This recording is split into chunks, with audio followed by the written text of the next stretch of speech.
normally I take history and geography.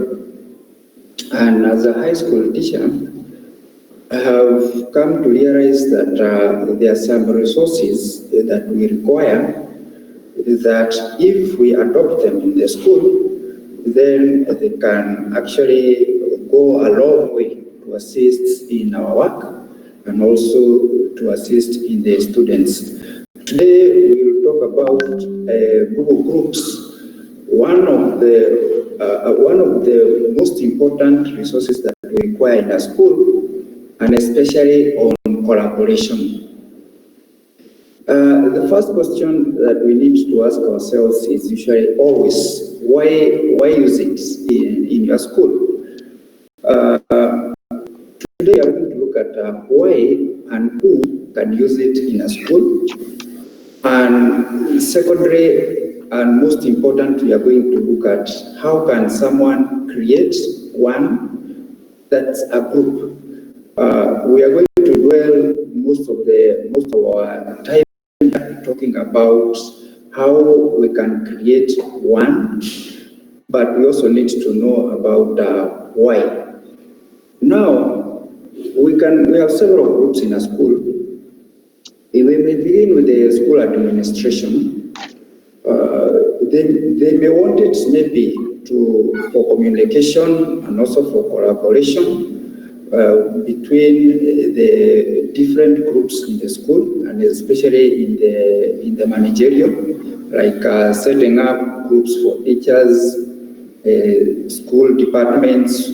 Schools normally have those separate humanities, languages, mathematics, sciences. Board of management, you might also require this. I've seen very many secretaries struggling to send emails to each and every member. Then parent and teachers association sometimes.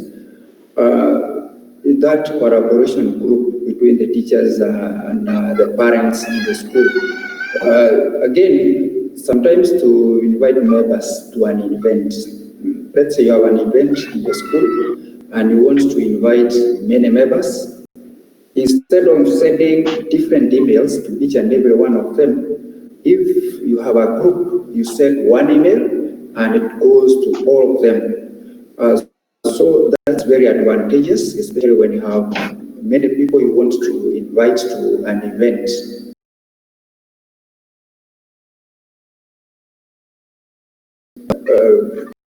How can they use these groups? One, they can use the groups to issue class handouts and also reading materials. Also to give assignments to students, to send emails, announcements to parents. Maybe there is a particular communication they want to give to the parents. And then to centralize resources. Because schools normally have a lot of communication between parents and teachers. I know very many teachers, even right now, they have groups that they belong to, maybe different platforms.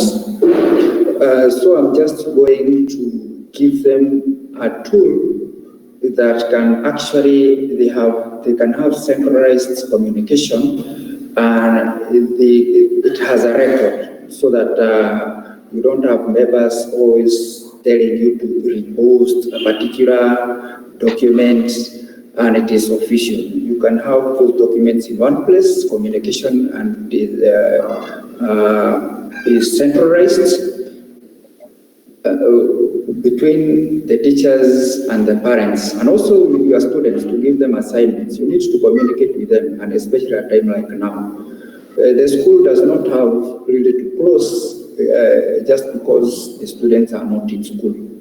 There is a way you can still reach to them and continue with classwork, but in a different forum or platform. The students themselves can also use these groups, and especially to share ideas, or even to respond to discussion questions. I would suggest that teachers, either on a daily basis or maybe on a weekly basis, they have a group where they have their students. They post a question or a discussion question, and then they can what the students are responding to that kind of a discussion, so that they can look for the answers and they can post there. And the good thing with this is that the teacher can be able to moderate. The teacher can also be able to track who is responding, who is on the right track, and there will be a record too. So it can be very handy when you want to discuss or to have a classroom and you want to really get to know whether the students are getting it, because it's open to discussion. You can see all their responses there. Also, the students can use it to collaborate between each other, because it's not just you, the teacher, who is going to see the responses of the students, but even between themselves, they can be able to see the responses, they can be able to correct one another, and they can even be able to respond to one another, so that you, as a teacher, your work is only to moderate and to give them direction. So the students can also have it as an area where they can collaborate with the other students. What do I need now to set up this group? One is you just need a few minutes of your time, and secondly, just like anything else, you need to be creative and how we are going to use these groups and how best it's going to serve your objective. Because we always start with the objective. What is it that you want to achieve by the end of the day? And then, although it's not a must, you need a Gmail account. Gmail, the good thing is that most of us already have Gmail accounts. But even if you don't have a Gmail account, you can still be able to view maybe like a post in a group. And if it is, for instance, and if it is public, you can search for it, you can see the posts, but most of the features will not be available for you. That's why I would suggest that you have a Gmail account. Today we are going to set up one group. And in that one group, we are going to use it to see how can we collaborate as educators. What do we need to collaborate with each other within a school setup? Although they can be used for every other thing, because here we are educators. That's why I'm dwelling so much on educators and how we can use it within the school. So I am going to open a new tab here, and in that new tab, let me share my screen again. In this new tab, one of the things that we need to do is to go, although we are calling them Google groups, you start with groups, groups.google.com. Just once you open and you sign into your Gmail account, and especially if you're using Chrome. Chrome is a wonderful browser for this kind of work. So if once you already signed into your Chrome and you sign in to your email, where you read your emails, your Gmails, you can see them. Then here you can go to the 9 dots again. You can find your apps here. Let them come. Where are they? Okay, here you can find your apps in one page. Again, you don't have to have them like this. You can rearrange them any way you want. If you want Gmail there, that's what you use most. You can just drag and drop an app where you want it. You can even go back. If what you're looking for is not here, you can always go to more, and you can go to the marketplace where you're going to find all the products that are available for Google. But right now we will go through the browser here, where we go to where we have the search engine, And in the search engine, you just type groups.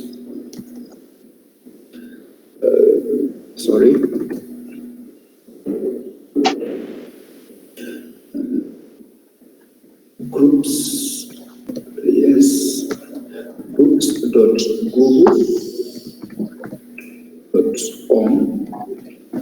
Let's type that, google.groups.com, and then you enter google.groups.com. That's the address that you need, but you have to be signed in to your Gmail. Once you do that, then you'll be brought to this page here, where you'll have several options. Like now you can see there's that red button there that's saying create a group. There's those icon of people here with saying my groups. And then on your left column, again, you can also see an area for you where you can work, where you have things like favorites, recent revealed, your recent searches. Here on the search bar here, now that we are talking about search, if you look keenly, you'll see that once you sign in to your Google Groups, we are calling them Google Groups, I've said, but when you are typing, you type groups.google.com. Once you sign in and you are brought to this page, here you'll be given an option, either to search for groups or to search for messages. That's what you'll be presented with. So if you search here, you'll be able to search for groups or to search for messages. That is very important, because if, for instance, you want to join a group that is already existing, you want to search for it here, whereby you just type and then you'll be able to find the group and to join, either to request to join, if it is a public group. Then here you have the option to create a group. Like now you want to create your new group within your school, maybe like either in the 3 departments as a class teacher, in the administration, you need this. You can even create one for your students, so that you can invite them, they join, so that instead of the students creating for themselves, because you'd require to be there as a teacher to moderate on their discussions, because you don't want them to get out of topic. Then here you have some 2 icons, right? You have your settings. These are like global settings. When you set, they will affect the groups, and also you have some specific settings there. Now I want us to create a group. If you come here and you create a group, you'll be given an option whereby you can now give your group a name. If it is for your class and it is for your subject, then you give it a name according to your subject. Like now, you can even try, let's say, like to find out whether, because it will, the moment you start typing, it will find out whether we have other groups like that, or if that address is already taken. So if it tells you the address is taken, you'll need to modify the name, so that just like when you open a Gmail account, if the name is taken, you'll be provided with options of alternative. Now, if you try like level 1, let's say we want to level 1 workshop, because we are all, most of us are working towards the book certification, level 1 workshop, work, there's something missing, workshop. Okay, you can see like that name is already taken. Let's just go with form 2B. Maybe we are the class teacher of class form 2B, you can see that one, it's open. It's possible for us to create that one, form 2B. Let's say it is a school and you're in that particular form, stream, form 2, and then stream B. Here, you have your address. The moment you type the group name, you'll be given your Gmail address here. Like now, our Gmail address, the space here has been given a dash. So, form 2B at googlegroups.com. That will be our email address. And then, we have also been given a web address, so that if somebody wants to access this group through the web, then this is the address that they would type on the address bar. You can copy this and you email it to people to find your group easily. Once they type this on the address bar, they click on it, they will be brought straight to your group. Or you can have but this will be your email address. So now we give our group a description. What is this group about? So we can say it is a discussion group.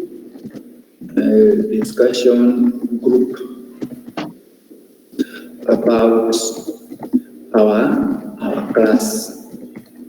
So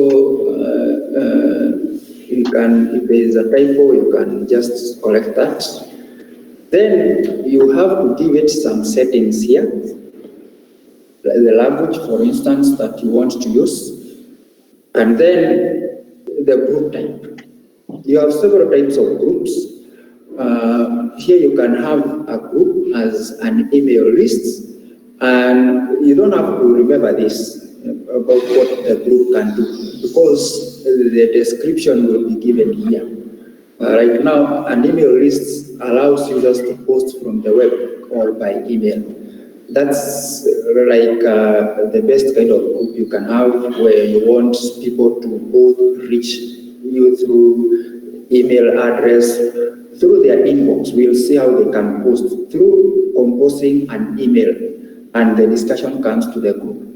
Or you want to post maybe from the web. We have seen the two, you have already been given a web address.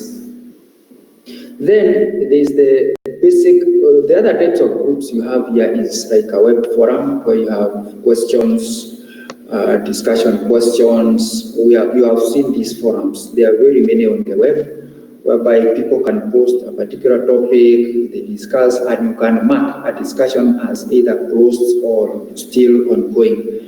Then you have something like a question and answer forum. Somebody asks a question and then an answer is provided. That's another type of a group you can have, even on this one, depending on your needs within the school. What are you creating this group for? That is what I meant by the objective. What is your objective? What do you want to achieve by this or through this group? And who is it for? Is it for your parents? Is it for your students? Like you want class time to continue? Is it for the school managers? That will determine the type of the group type that you have here. Is it even a collaborative inbox? For us, we'll just go with the email list. Then the group visibility. Again, within a school, some of the discussions and some of the things you will be using are not for public. You would want to contain them within the school setup. And if that is the case, then if you click here, you'll be given two options. All members of the group can be able to see, or anyone on the web. So that if you say anyone on the web, then whoever is out there can be able to see. So you would want to limit the group maybe to all members of the group, within your group members who are within that. You can have that, or you can even have this, because this is for training purposes. And then Here you will also have an option for topics. Who can see the topics that you post? So you can select managers of the group. We are going to see who are the managers. The good thing with a group is that it is not just you who has created the group who can manage it. You can appoint people who can also be managers. They can post on behalf of the group. So those ones definitely will be able, you can allow them to see all members of the group. You can also, you might also want this one or anyone on the web. But here you have to be careful. If this one, sometimes, if you say here, anyone on the, you say here it is all members of the group, and you don't want it to be open. This is group visibility. Those are, if you go search for this group, these are the only people who can see this are those whose emails are already there. But if you come here and you say who can view the topics, and you click on this, you select this, anyone on the web, then they will be able to see the discussion topics. They make sure, if here you say you just want all members of the group, even here, don't select this anyone on the web. You do away with that one, so that only people can see are managers of the group, all members of the group, and definitely the owner of the group. The owner is the person who created the group.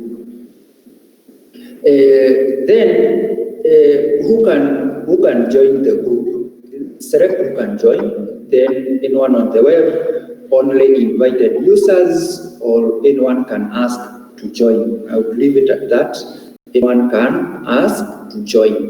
Because if, for instance, you are a class teacher, some students might transfer, some students either out of the school, or some might come in, so, and you'd like them to, it is dynamic, the numbers will keep on changing. So you can leave it at that. Once you have the settings ready here, then you can now go ahead, and create the group. You have to have not allow bots, and then continue.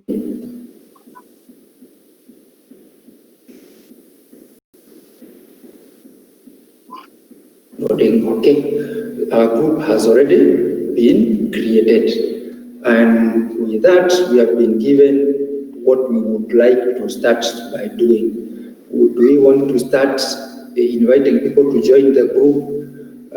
Do you want to customize your group settings, or do you want to add a topic and start posting?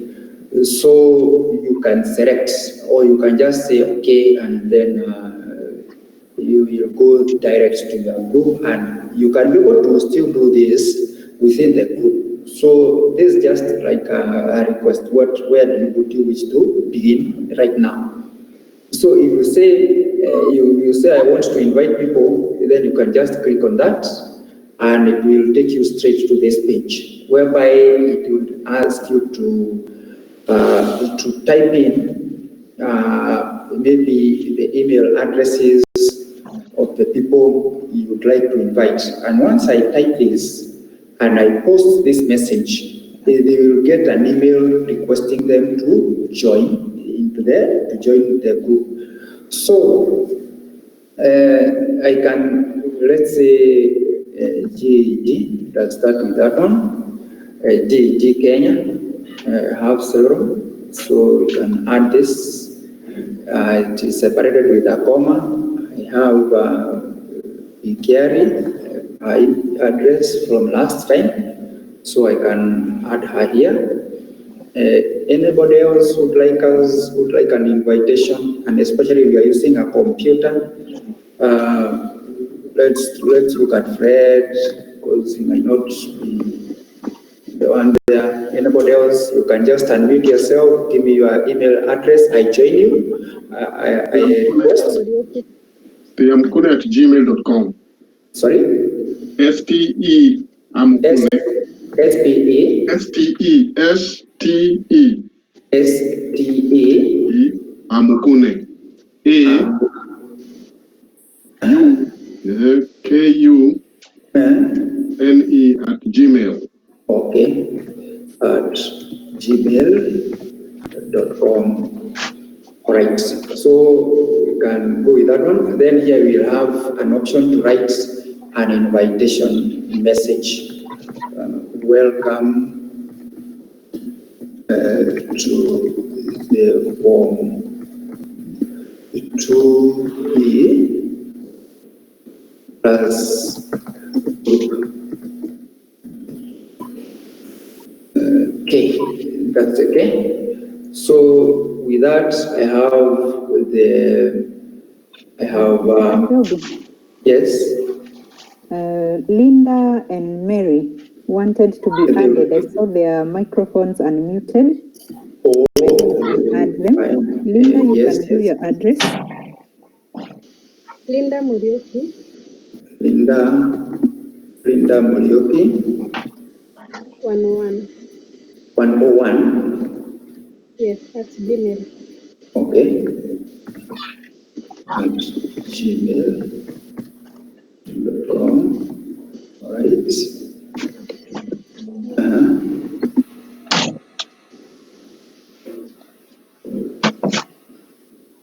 There was someone else.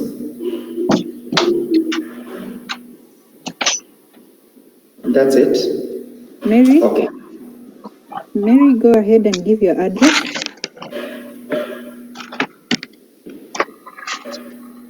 Okay, you can proceed. All right. So once I have this as the invitation, the ones that the members will receive, once I set the invitation, I can just go ahead and set the invitation. Again, I am not a robot.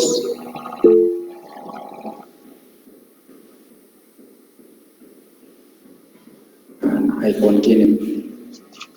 This is one way how you can get members. There are other ways.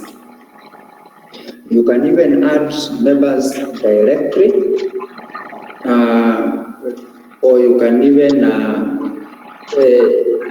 if the group is public, then they can search for the group and send a request to join. Like now, Mary, once we have created the group, if she still wants to join, she is not locked out. She will just need to go to search for the group. Once she gets the group, she sends a request to join. We are going to cover on how you can search for groups and how you can join. If you want to manage your group, you can always click on here, groups, and then you can look for the groups that you want, like your list. You can, there's my groups. Let's say you want to go back to that particular group. Here, if you click on this, you'll be able to see all the groups that you have joined. Like now here, these are my groups. You can even see I have form 2B. As the owner, I can click on this form 2B, and here I have some settings that I would like, I need to complete, like my profile. Do I want to link my Gmail profile to this group? That one is okay. And then, what about the name I want to be displayed? Is it the name in my Gmail profile? Because here we are using our normal Gmail accounts. Do I want my name in my Gmail account to be displayed, or do I have maybe like something like a nickname? Maybe I am the head of department, maybe I am the principal of the school, then you can post this so that when you send the message, it will be displayed from the principal, from the head of department. That's okay too. But right now I can still go to my Gmail account. And then this is how it will appear.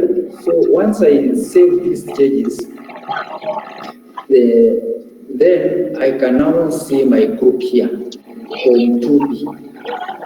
In my Form 2B, I can still add a welcome message, but I would like us to concentrate on this part here, where you have like manage group.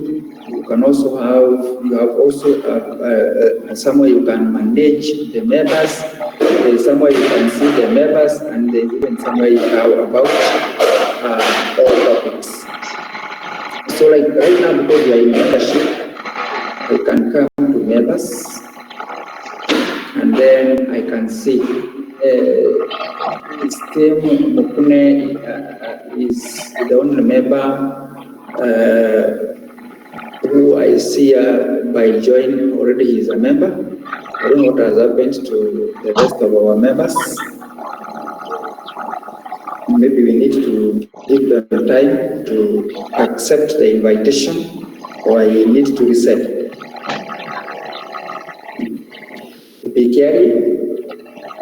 I just accepted the invitation and there I am.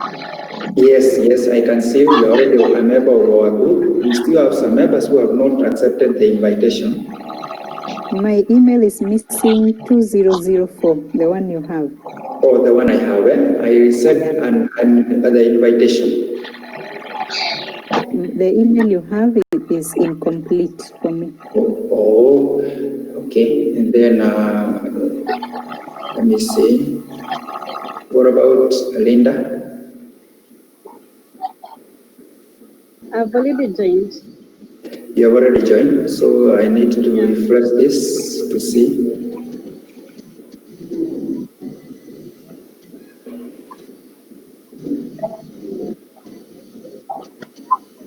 Oh, good. So, yes, here we are now. These are the members of the group. As you can see, I have told you that there are different ways you can get members.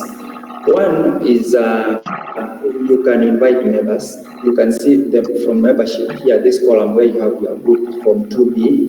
You have, because you're already in the tab of membership, you can view all your members, you can invite members, like now the way I have invited you, or there is a way you can add members direct. Although this one, you can add up to 10 members at a go, but it's like the way people add. In other forums, you find somebody has added you to a group and you didn't want to add into that group. So Gmail may not repeat kindly if that kind of thing happens. And it even gives you a warning here that you need to be very careful when using this method of recruiting members, because somebody can have maybe a marketing campaign and is just adding people to groups that they are not interested in. So the best way, the one I would advocate, even if it is your parents or it is your students, set them an invite. Let them accept to join the group. And you can even see if you have outstanding invitations. Like now, if Sagwe is still pending, he is still not accepted. Benakeri, as you can see, the email was not complete, so these are pending in invitations. They are still to accept, so you can be able to keep track on who is already in the group and who is out there still pending. Now, from membership, once you know how can I join members, you can always click on this to go back. if you are comfortable with your members, then you can also, there's this tab also, let me also talk about this one, whereby you can manage group. In the manage group, there's something I did not talk about here, about even on the settings. Manage group, you can go to settings. On settings, there's something here very important called moderation. You can moderate the group because you don't want just people posting, and especially you don't know the members very well. And so you can, for instance, like on moderation, then you can click on this, moderate all messages from messages to the group. Once you do that, then somebody does not just post direct to the group. You can be able to moderate. You can also restrict this, no posting restriction for new members. They can just join and start posting. Because this one is for training, I will leave it at that. But then there's a way you can have new members cannot post. That one can also be important, and also you can also have this, you notify members why maybe with a notification. You don't just reject and then want your silence. You can give them a notification. Or you opt not to, then because sometimes the more the group is big, then it can take a lot of time. So those are some of the settings you can have, even about spam messages. How can you manage them? So that one is important on when you are managing them. That setting is, as you have seen, is on manage group. Click on that. Then here you go to settings and then on moderation. This tab has more settings that you can use, like you can tag messages, give them tags so that you can easily find them later on, or you can even give them categories, because the more the discussions are, more discussion will be discarded. Everything will be stored there. So sometimes it can become large and you want to classify and to categorize. So here you will be able, and even the email options, these settings you can use them, and even permissions, the roles you can give members roles. What roles do you want members to have? Either the owner, the manager, or even just to be a member. Although these settings are best, if we go to members here. If we just go to Form 2B again, we go to our manage members. Here, you can still click on a member from here and you give them a role. You just click on that member. Then you have settings, several settings that you can give them here, so that who do you want to post, who don't you want, like you want right now all our members, you can give them like to be a manager. They can post on behalf of the group. So now the membership has changed. Now GEG Kenya is manager. They can be able to post on behalf of the group. We are going to see this. This one can come in very handy when you want to post as on behalf of the group, especially when you want to give direction to the group. Let us say to remind members about what needs to be done in the group. When you post as on behalf of the group, then that message will not go to the group with your name. It will go to the group as an announcement. But we are going to do this when we get to creation of topics. And that is what I want us to do next. So we can go to form 2B. I don't want to change anything else there. And then how can I now post a new topic? And to post a new topic, you can do it through 2 ways. One, log into your group. Because you already have the email address to the group. Like now, everybody, all our members have the email address to the group. And two, you go to the web, search for the group, and you log in, and then you'll be able to see the group, and then you post. The other way is through your email. You just go to your normal email. Like now, if I were to open here my email address, emails.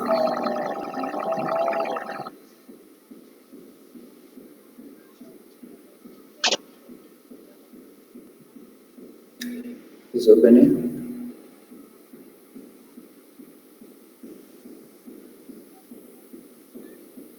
Okay. All right. Here it's my emails. If you go to compose the email, you'll be able to do this straight away. Compose email. Okay. Compose. Let's give it time to open. Or you can go to a new topic. If you go to a new topic here, and you create, then here you'll be asked to give the message. What is the subject of the topic of discussion that you want to have? If maybe if it's reporting dates,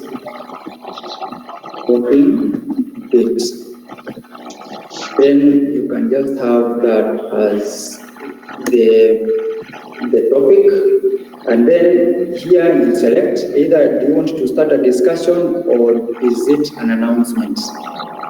You can select if it is an announcement, then you can lock it and you display it at the top of all the other messages.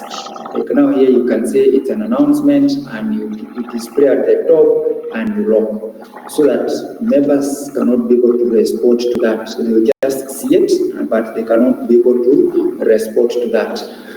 If it is a discussion, like the one where we were talking about teachers sending frequently questions for the students to answer, then you can just have it, you start a discussion. You can have it display at the top, but you don't lock, so that the other people can be able to reply to the message. You can attach a file from your drive. So if there's something like you'd like your students to read or your members to read first or to see, to view, you can attach a file. Canned message responses, you can save the number of responses, so that instead of typing every now and then some common responses you do, thank you, welcome, you can have them as canned responses. Then you save them, and then all you need to do is you click on it and it will type itself immediately. So here is where you now type your message. You can see you have been given a small notepad. Some basic editing tools are here. So you can just write there kindly notes that we need you to bring back to school,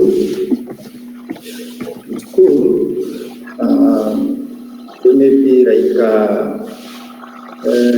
proof of work,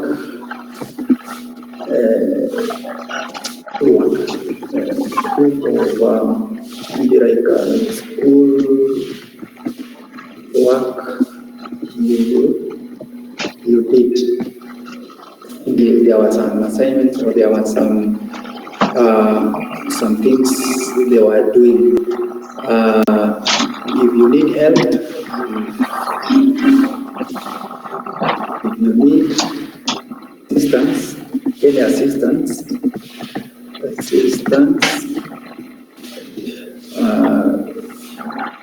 reply here. With the request.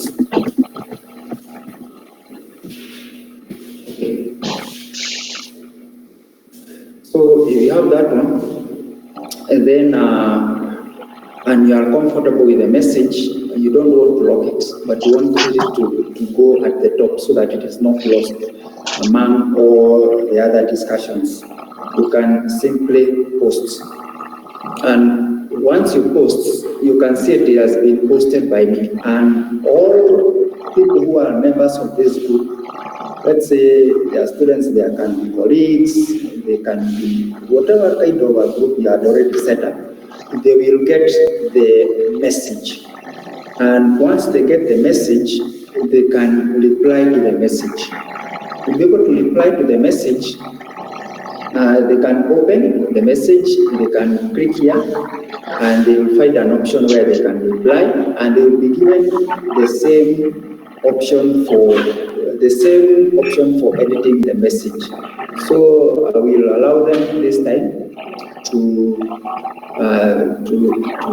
reply to that message.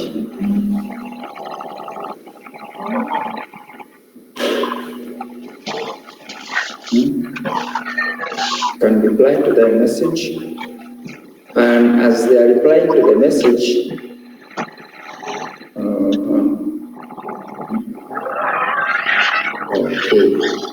okay, it has already come.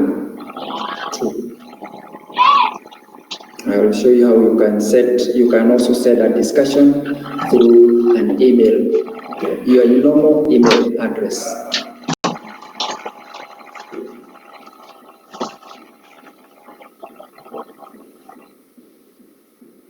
My groups.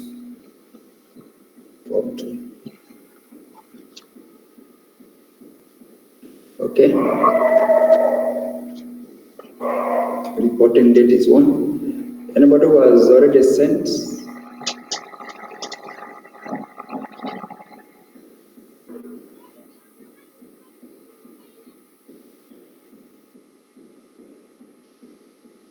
Yes, I have. Have you? Yes. Have you been able to reply? Yes. Yeah.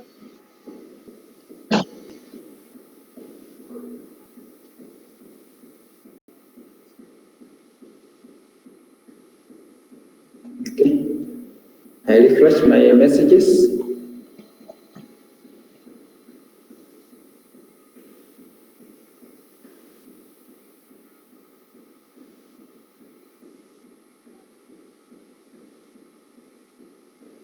All right. So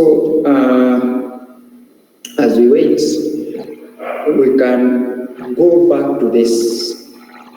And this way you said it, the message too, is what is most important. Because we want to send this message to our group, the one that we have created. Then here it's where you say from 2B, we can go back to get our email address. Remember, we were given an email address. So if we go to my groups, this one, manage groups, manage group. Here is our email address, and this is our web address. So once you have this email address from 2B at googlegroups.com, this is the full email address, from 2B at googlegroups.com. Then that is what we will use to send. That is the email we are going to send the message to, from 2B at googlegroups.com.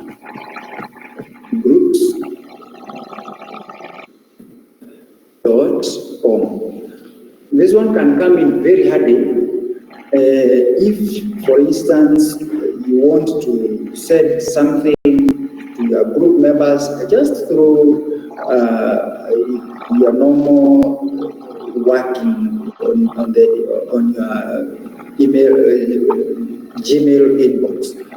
So the subject could be maybe like assignments.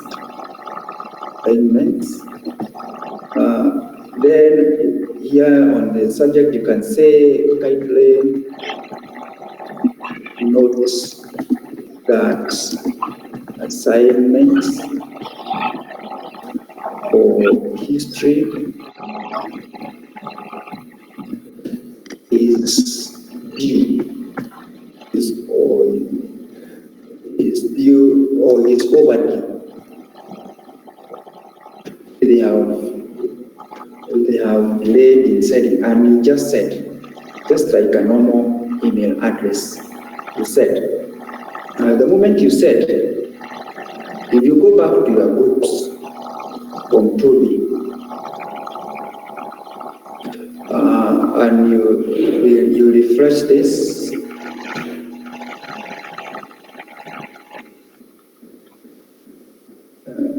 network is a little bit slow.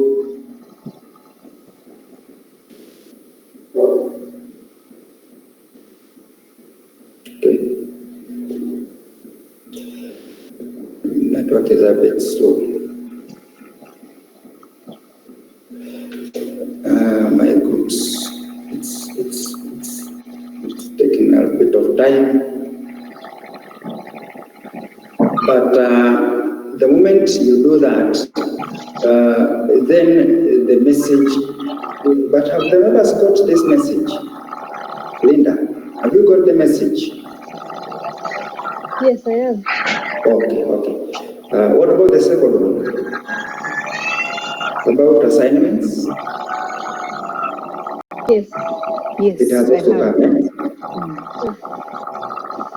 It's through your inbox. Yeah. Okay. You have good internet on your side, so it will automatically come here as another new topic, so that immediately you can now you can be able to set a new topic to your members or to your class again through inbox. So those are the ways that you can set how you can start your discussion. One, logging into your groups. We said it is google.groups.com, and then you search for your group, and then you can be able to view topics. Number two, it's wherever you go to your email inbox, compose. Once you go to compose, the subject you type will become the heading of the new topic.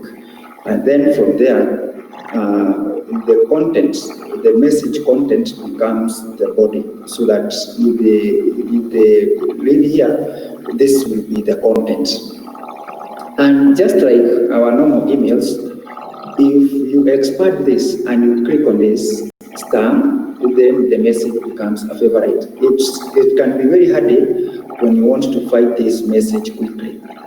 You can also do the same with your groups, so that if you click on my groups, and you have several, sometimes they can be many.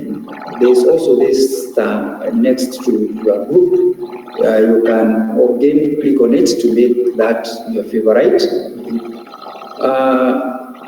So that's one way how you can use this group to collaborate, whereby, for instance, you start a new topic, and then the students can respond to the message.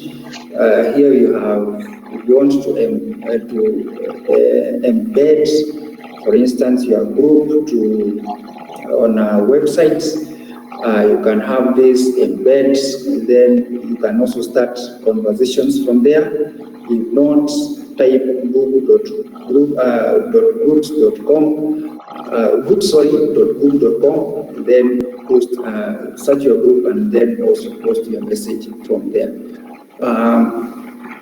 Now, you can, just like any other group product, mostly you will be given options whereby you can not just sending messages and setting discussing on topics. You can even invite members through something like a calendar, so that the same way you create an event on your calendar, you can still go to your calendar.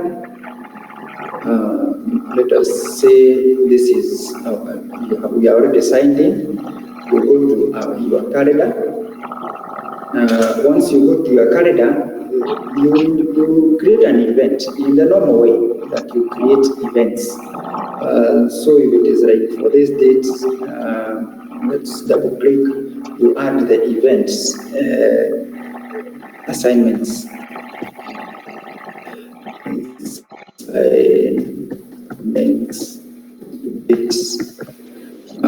Maybe you create an event like that.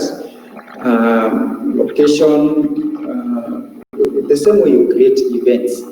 Here, where you have add guests, that is where you are going to type the email of your group. Maybe you can, instead of writing the email of somebody, now you write the email of the group. So it was from 2B at I typed the address the first time correct. Let's see what was the address. googlegroups.com at googlegroups.com.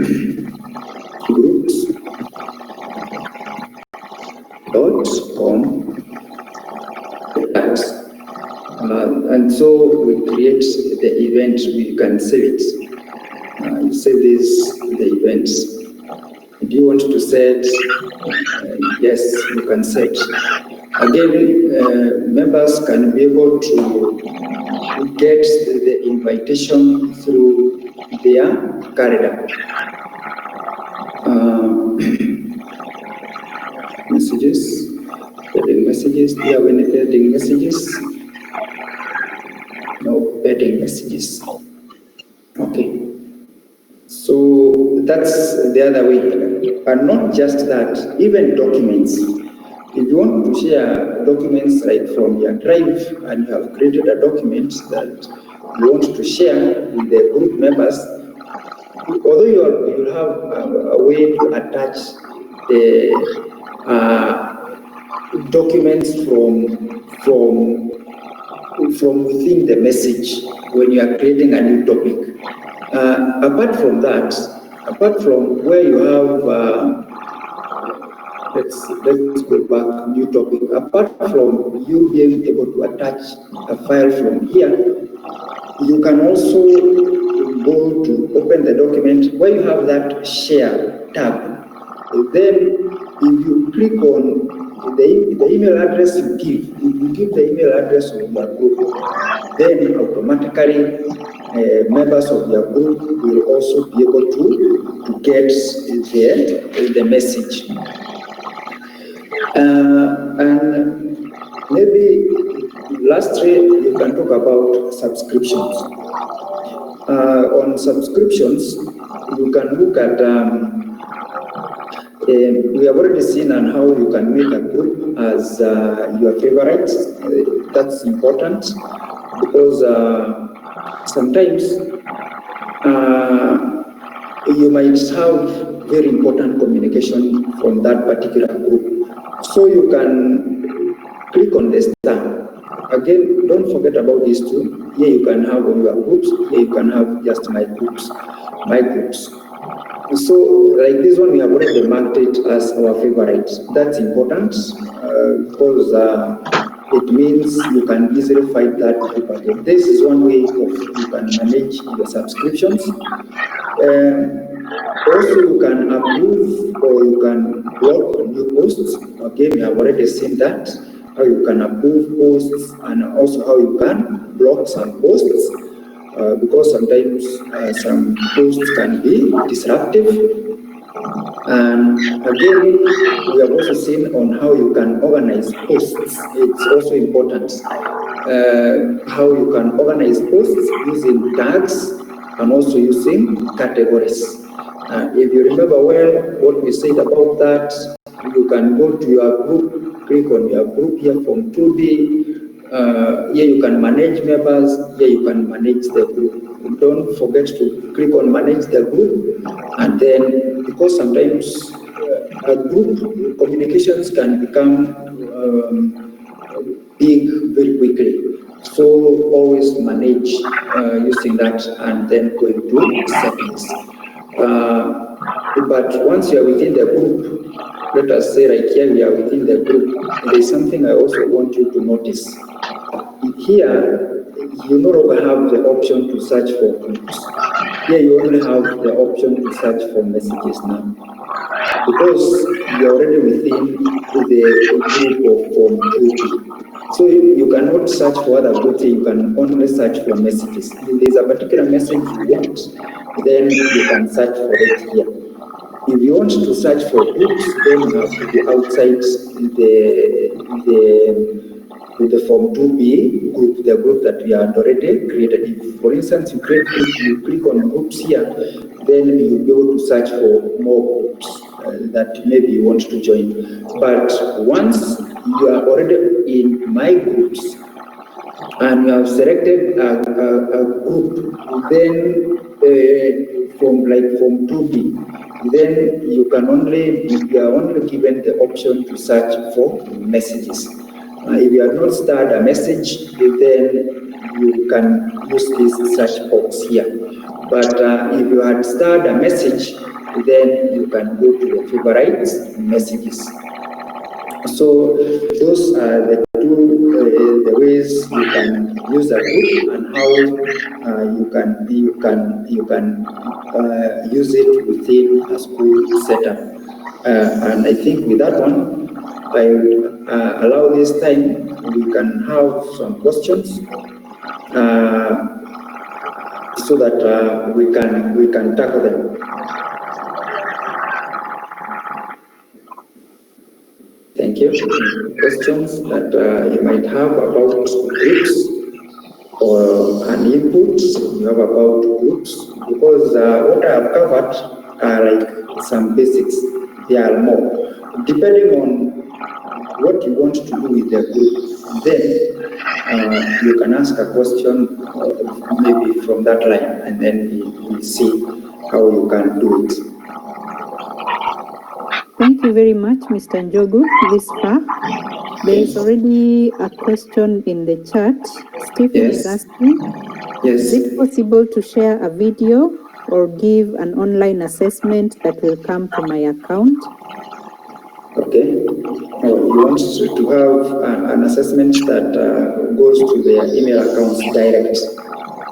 Yeah, and then there is another one. I think this is Fred. Please elaborate on the feature of adding members directly on top of sharing an invitation. Okay. When we begin with how about this adding members directly, we said you can go to Form 2B. Then you go to manage members. Yeah. We have seen there are three ways you can add members. You can grow your group. One is you can invite members. This one can come in very handy when you have their email addresses. Then instead of you send them an invitation, you'll be given an option to write a message that they can respond to, and automatically they become members of the group. That is how we have got our members today. Then the other method is directly add members. There is not much difference with the first one. The only difference with this one is that here the members will not be required to accept the invitation.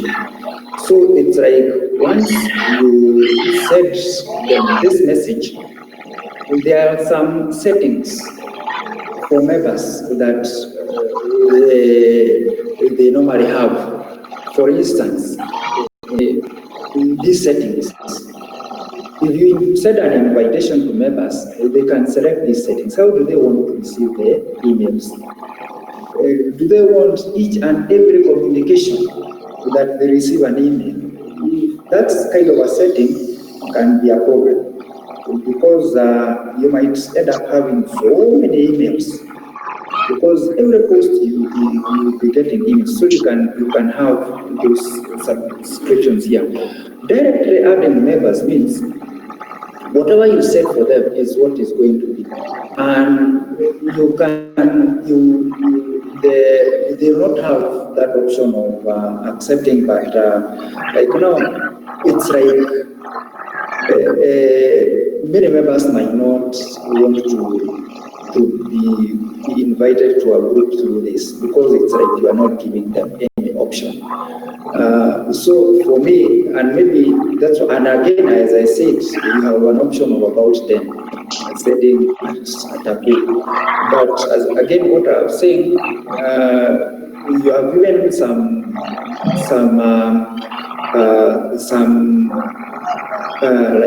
warning here from Google. It's telling you that when you are using this kind of membership, recruiting members, then you have to be a little bit careful. Be a little bit careful, because if they kind of keep on rejecting, then you can have your email blocked. And I believe having it blocked, it's going to lock you out of so many things. That is one of the worst things that can happen to you, because remember, the Gmail account, the one you have, is even the one, for instance, you have used to log in your mobile phone. So that means you being locked out to so many other areas of your life. So I would be careful about using this form of invitation. But on where you want to give assignments to your students, again, it will depend on the kind of group that you have set up. Do you want to attach those forms? Because you can even share a form, Google form. You saw that Google has several products. Some of them that you have not even heard about. Like now, even Google Groups, I'm certain there are people who have heard about it today. So there are those Google forms that you can use to attach maybe assignments, and you can even, depending on how you have created the form, it can mark itself up, or if again you want these discussions to be coming to your email box directly, still on the way you set up your email address when you're setting up this group. You as the owner, then you can have all those replies coming to you. This one can be good for moderating the group, so that you know who is replying to what. Like now, if you post a discussion question, can you reply on this? So that every reply you can be able to view before maybe it gets out of hand. It can be a good way, instead of using some messages, some other ways of communication that you might find intruding sometimes on your privacy. It's midnight and you see people can even see you're still awake. You see it's like, but here at least we are communicating within an official forum. It's very official. It's private. You can be able to keep track of what is happening with your students, all of them. And all they need is use their accounts. That is what I would have to say.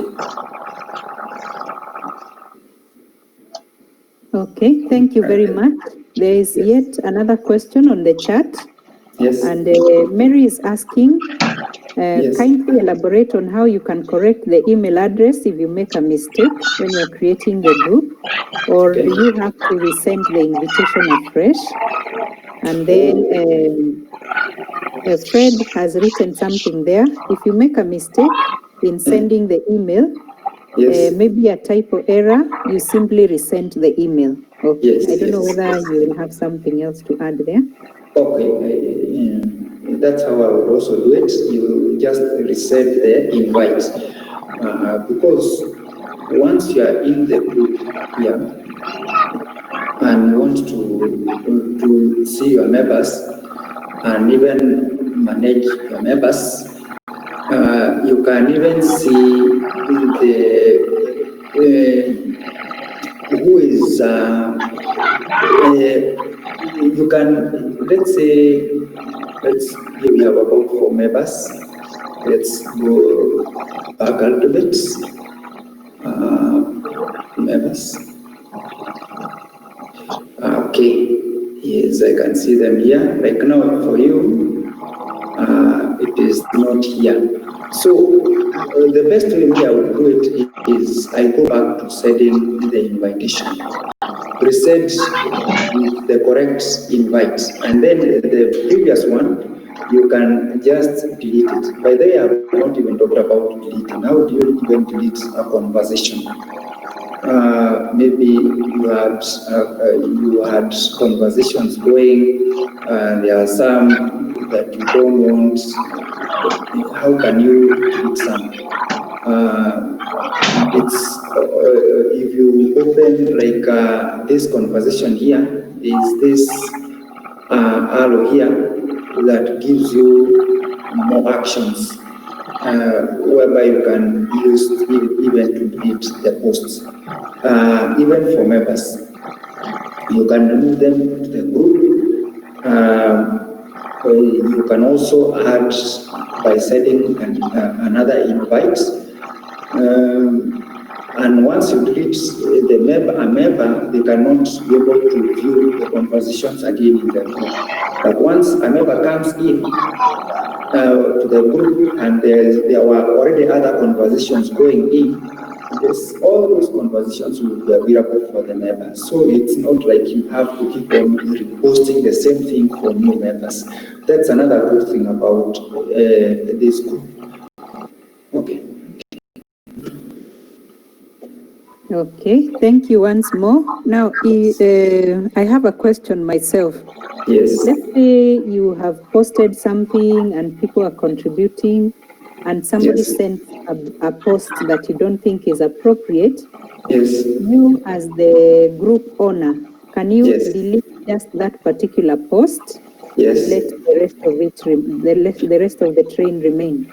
Yes, you have that option. You can have an option of blocking that person.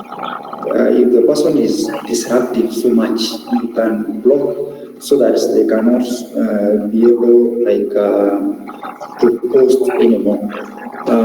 Remember what we said about when you are sending messages, and even for members. Actually, there are those group settings whereby sometimes you don't even want people to post anything. You just want them for announcements, and they don't respond. You can block when you are creating the posts. What do you want to do with it? When you have a new topic here, and I talked about blocking posts so that members cannot be able to respond to it. Again, I talked about displaying it at the top so that it doesn't get lost among all the different conversations going on in the group. But let's say, for instance, in our posts, in our communication, where people are just replying, you find some of them are disruptive. They are making people lose focus and get out of topic. You can actually delete that particular comment as the owner of the group.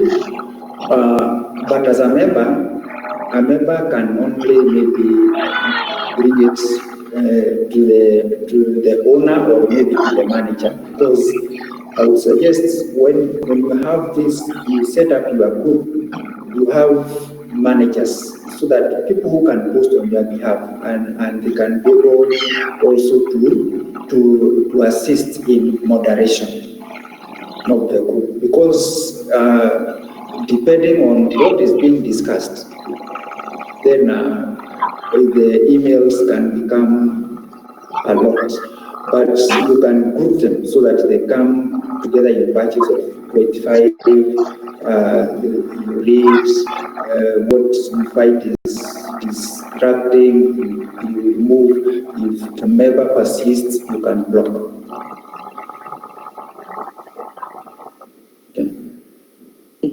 Okay, thank you once more. I have another issue.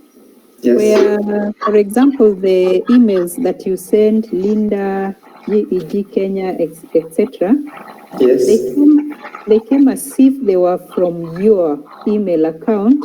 And I'm wondering, is it because you see where you have on your screen right now, what you're presenting? I posted as mine. Yes. Because when you are sending a message or a new reply, me as the owner or as a manager, and this is where I talked about having a reply. I linked this group to my personal email address and to my Gmail account. I linked it, and I didn't use like a nickname. If I had a nickname, maybe I give myself a Rimo or any other school from class teacher, then it would have come as from the class teacher. But again, even when I'm sending here, I have two options. I can send as me, that is the profile you're seeing here, or I can send on behalf of the group. If I send on behalf of the group, then my name will not appear anymore. It will actually come with form 2B as the address, so that it will not tell you who is posting, but this one can only be done by either the owner of the group or people who you have appointed as managers. The members cannot be able to do this. Members will have to use their normal Gmail account. That's what will come to as that is the person who have posted. Okay. Yes, Fred, I saw you had a question. Yeah. Okay, thank you so much, Michael, for nice presentation. Same applies to candidate for moderation and the members who have joined. Mine is just to add a few things on what he has done, almost everything. So the maximum members you can have on a group is about 2,000. You can add up to 2,000 members, and you can have more managers on the group. And then Stephen had asked about the assignment. Then I think Michael talked about how many groups Google groups you can make. You can do a quiz and answer. You can do an announcement. So you can do email. So there are about 4 ways you can create a Google group from the word go. And there's another one also for the privacy. You can create that one which is private, like what Michael has done. And then I also showcase for GEG Kenya, which is a public one, and because Google wanted it to be educator groups, they wanted to be for in a situation to be like in a web. So that when it's in a web, then that implies it's in a public. So I will demonstrate on that one also. So those are the few things to know how you're creating your Google group. Is it private? Is it public? And what do you want it to do? Do you want it to be like what Stephen has said? Is it a Q&A, question and answer?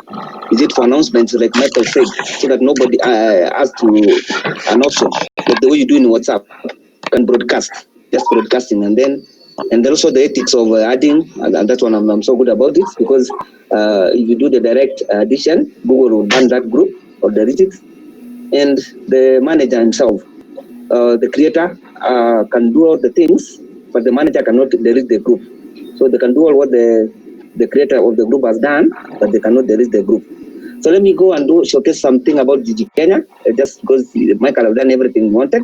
So maybe for the benefit, I will start from,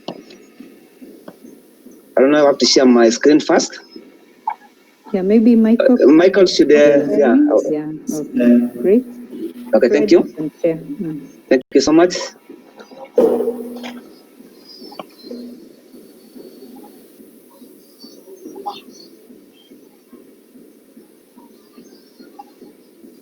So then I have to head to a new tab and then do the Google Groups, because I'm searching. That's the Google search everything for us. So I've just tapped the Google group in, just a recap of what we've been doing. And then I've print of my groups here. So I'm interested in GEG Kenya.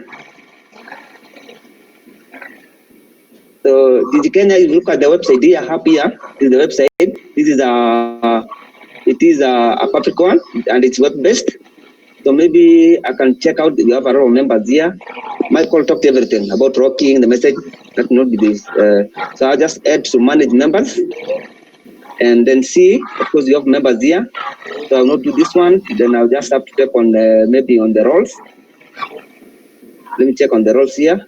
So you talked about the manager and maybe let's see how many managers we have here. So you can see we have Kiari and Rosemary here. And then the roles. Of course, you have done that. And permissions. I think the permissions, Michael built on that, so I don't have to go on that. You can see here from attached files, so all the members are around. You can moderate. These are group. This was I was very selective in this one. So the owners and the managers and all the members of the group, you are a member of the group. The post, we allow you. All members can post, but have the options even on the web. But because this is a public one, so anybody's around, you can do the stuff. And select number of users. That's what I've done. And we talked about moderation. Okay, I've not saved. So moderation is also very important. So Kelly talked about that. How do you moderate content? So that's very important. We can select a number of people who can do that one, the manager. So like GEG Kenya, what you have done is that you don't put all the members. So you put the manager of the group and owners of the group. So they're the only one who are allowed to moderate the content. And you can also edit when we talked about that one. So you have given that permission to the owners and the managers. And also you have given the modify roles about managing members. Also you have done that one. So that's what I think in. So what my request is for all members who have not joined GEG Kenya group. So maybe I'll give my number on the message there, so that you can send me your email address, so that I can add you in the group, so that you'll be doing so far. Thank you so much. Okay, thank you very much, Fred, for that. So kindly put your number on the chat area, and then anybody in the house can get Fred's number. And if you'd like to be in the Google Educator group, you communicate, you get in touch with Fred, and then he will put you in the group. Now that there is no screen that is being shared, maybe we can see each other's faces, if you don't mind. Yeah. So Fred has put his number there. Anybody who is not in the group, Linda, I didn't see you in the group. Mary, maybe you can ask Fred to put you in the group. Okay. So it has been good. We have up to 30 minutes.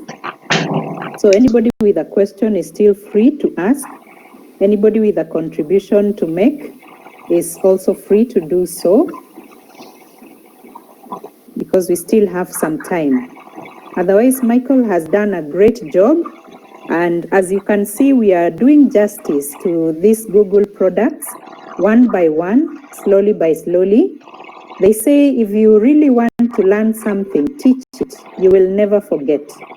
I am sure Michael will never ever need to revise anything on groups because he has taught us. And so he has mastered it very well. And as usual, I am telling you again, we have more than enough already to attempt the level 1 certification for Google. It may not be urgent to you right now, but it's a good certificate to have. You'll put it on your CV, and it will show that you are moving, and it will fulfill you. It is a very fulfilling activity also for yourself. Okay, so if you have something to say, you just unmute and tell us something. You can also put it in the chat if you're too shy. Okay, so Clarice says, thank you, Michael. It was more informative.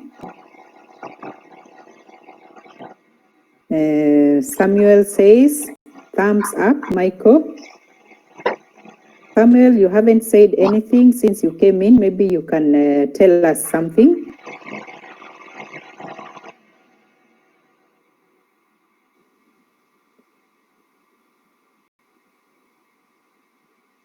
Go ahead.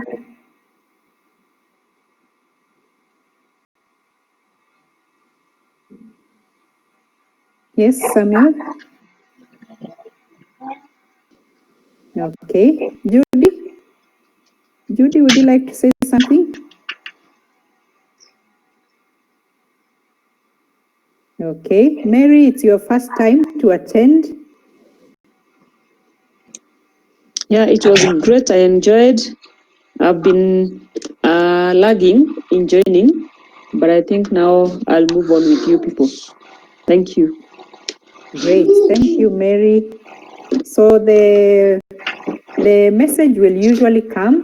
First of all, once you give Fred your email address, for example, he should send you the message automatically in your calendar for the next meeting.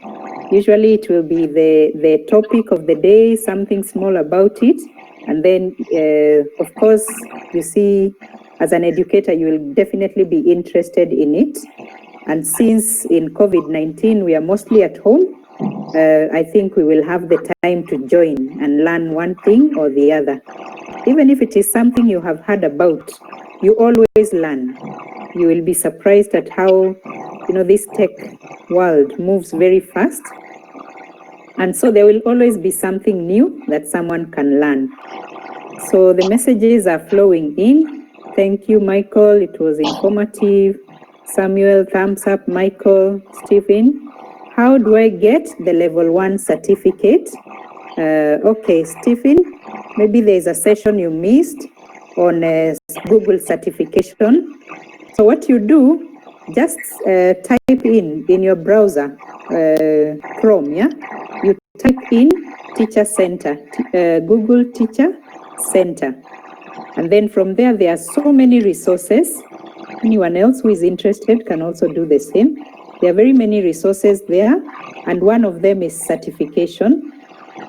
You'll be able to see how you can get certified. There's a lot of material for revision for the certification. And so you can go to that area and you'll definitely be enriched.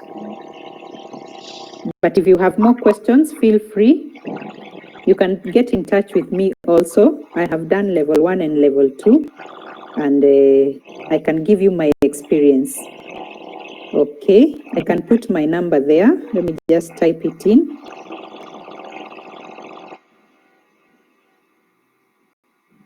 Okay, so that is my number in case you'd like to get more in touch. Then Fred says, thumbs up for all the presenters and participants. Judy says, I have enjoyed the training. Michael was a great teacher. Yes, Michael always teaches us he's very methodical, makes sure you understand, in other words. Asante sana. And Michael is appreciating all these messages by saying thank you to all. Yes, Rosemary?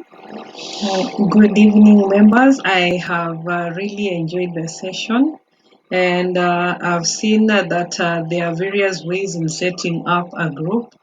I did not know. I have ever set a group, but the options that we have been shown are quite amazing. I'd like to appreciate Michael for doing a good job. And probably next time we should try out these other options, not only the mailing option. We can try out the Q&A and the other options that are there so that we see how they work. Otherwise, I really want to appreciate the good work that Michael has done and the good work that you've also done in moderating. And I'd like to encourage the people who have joined us to continue joining us and invite others to come to this forum. It is usually very informative. You will never leave the way you came. You will be empowered, and that is what we want for our educators, especially this time of COVID-19, where we are seeing everything is going towards the technology. We are doing meetings online, we are teaching online, we are doing assessment online. And I also liked the fact that someone asked how feedback can be given direct to the email address. That is good. We can think along those lines. And other platforms that are linked to the Gmail, we should explore them. Like the Flipgrid, Fred took us through the Flipgrid where we can have interaction with our students. And actually, it is a very good forum. So, welcome aboard for the new members. And for the continuing members, we should always work together. And there is a lot to learn. Thank you so much. Thank you, Rosemary. And just to keep adding that anyone can actually present. So if you have a Google product that you'd like to teach us how it works, if you feel confident enough to teach us how something works, feel free to get in touch with Fred so that he can tell you whether it's already done or not and slot you in if it is not already done. Clarice, do you have something to say?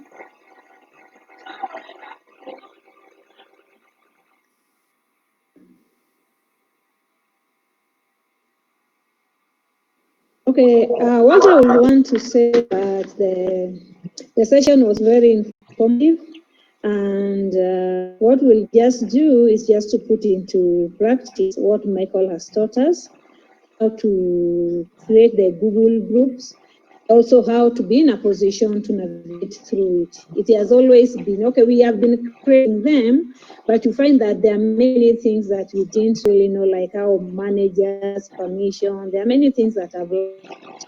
And at least I'm going to put it in practice on how to create the group. At least now I can have at least each and every group, I can create a Google group for each and every class, which will also make my work be more organized. When I'm doing work, I know this is going for a particular academic class, and that also will also make me to practice more. And also I'm just hoping that I'll take the exams, the Google Level 1 exams.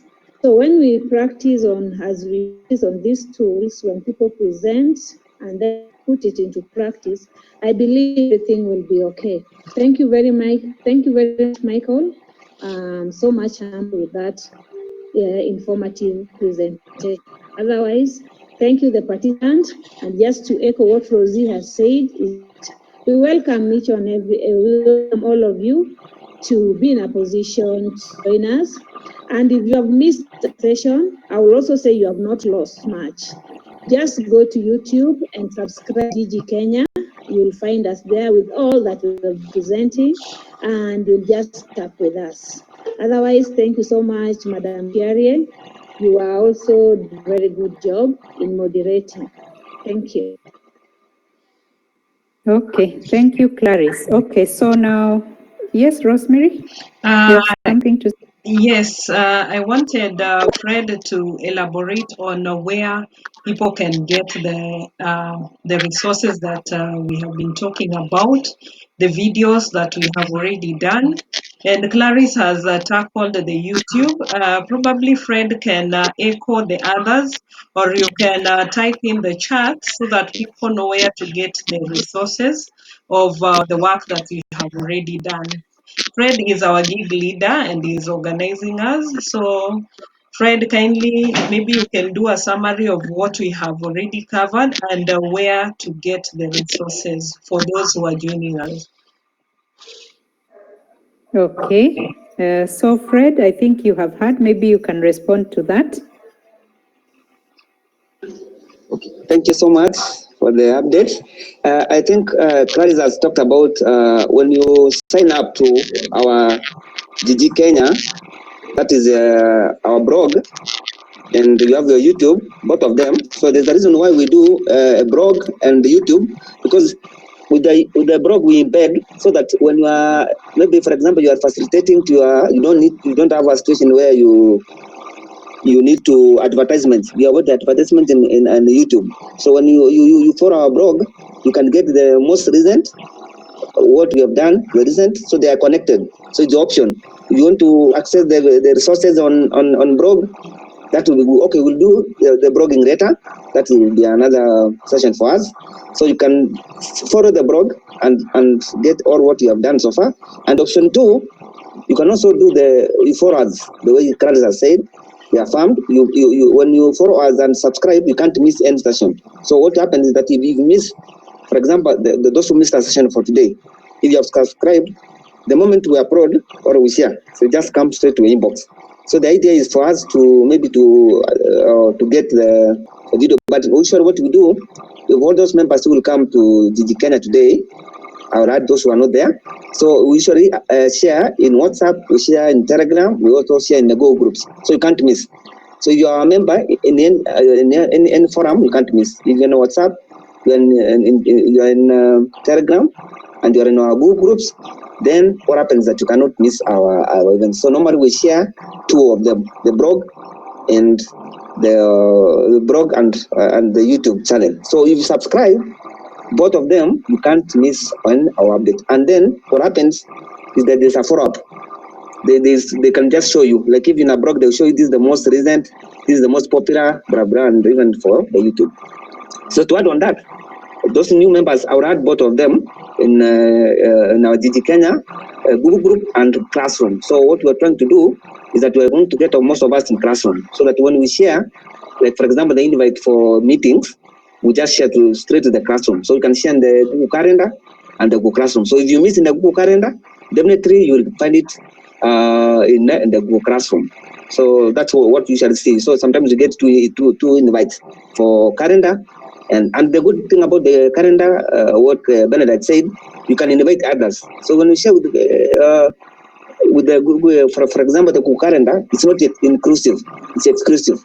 So what you should simply do, go to the desk, just add up any member of your member of your class, community, and member you feel like wants to use Google products. Because GEG Kenya is not only for teachers, it's for even the community. So if you feel somebody should be interested, just add them on the calendar. So you can have up to 100 people. So in the future, you can maybe up to 50 if Google agrees to increase the members for those who have paid. But for us, you can have 100 members joining us. And if I forget, so for those members who will be new, we'll be adding 2.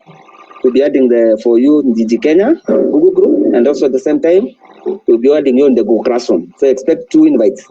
And lastly, on Friday, because we want to try and see that by the end of this month, the members should be ready. Because I know some members here have done the flip grid and they are waiting for the folder from the GEG Global, so they can maybe give you the free a free whatever code available for you to do the exam. So it's, for Stevens, not rate, maybe you can share for you the flip grid. There's another good tool also you can use. It's Microsoft tool, but also Google are using. It's awesome tool. And for example, in smartphone, engaging your students. So you would answer that, and then hopefully all of us who are here and want to do the level 1 examination, you expect a folder at the end of the month. So we want to work out all what is necessary. so that by the end of June 30th, all what is covered in Njogu River 1 is covered here. So by 2 weeks more, we'll be having done everything. So if you follow our blog and everything, you'll be ready for this one. And also before other readers, if you have challenge, you can write in the Google group. Jerry is there, can help you on the certification. Classroom, Regis is there. You can do CS fast, computer studies, crash is there. So members of here are so many. So you don't have to worry that Fred must be there. Just pop a question in the Google group, pop a question in WhatsApp, Telegram, in Classroom. There's an announcement. You are free to do all that. Contact Bended all the members to here. So make a community, not necessarily that is one member. So on Friday, you're having a very awesome thing. It's about MIT AppMaker. So you know that is a bit of hands-on, the coding some stuff. Grace is going to present from Mombasa. So she's not here today because I think she was like fundraising what's there. So we're going to do MIT AppMaker. I know some of you know about it, and it's good that the kids know how to code using the apps here. So this is also supported by Google and MIT. That's Massachusetts University. So on Friday, you're having hands-on session. That will be so fine. You know, all of us how to create apps, and it's just drag and drop, like the way we do Scratch. So maybe make sure that we don't miss that one. And that is it. Thank you so much.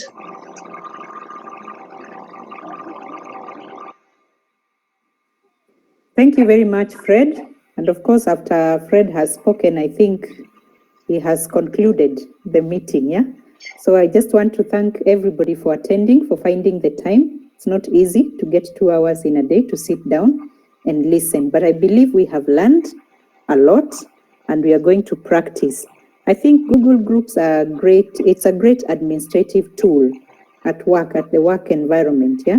So we can practice like we had been encouraged. Maybe I can ask any willing participant other than the presenter of the day to create a Google group and invite us to that Google group so that we see how we can revise what we have learned for the day. Asanteni sana. I always say it's good manners for the convener of the meeting to leave last. So feel free to leave. I will leave last. Thank you very much.